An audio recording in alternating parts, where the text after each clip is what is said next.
Search करें अवामी news. मुल्क भर की ताज़ा तरीन खबरों से बाखबर रहने के लिए सब्सक्राइब करें हमारे चैनल को और बेल आइकन ज़रूर दबाएं।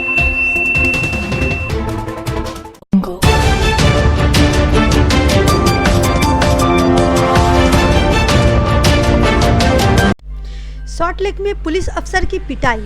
सॉल्ट लेक में ऑन ड्यूटी पुलिस अफसर पर हमला करते हुए इसे जख्मी कर दिया गया। बताया जा रहा है कि सॉल्ट लेक के कोरोमोई मोड़ पर एक पब्लिक बस कंडक्टर और दो अफराद के दरमियान टिकट लेने के लिए उज्जत तकरार चल रहा था। बस कंडक्टर किराया न अदा किए जाने की बात पर अड़ा हुआ था, जबकि पैसेंजर इसे पैसा अदा किए जाने की बात पर डटे थे। इसी दौरान बस कंडक्टर ने अपनी मदद के लिए करीब मौजूद थाना जाकर ऑन ड्यूटी अफसर से मामले की शिकायत करते हुए मदद की दरख्वास्त करी, जिस पर एक एएसआई वहां पहुंचा, मगर इससे कबल वो अफसर कुछ समझ पाता उसी पर अचानक हमला कर दिया गया, जिसके नतीजे में उसके नाक और चेहरे पर चोटें आईं।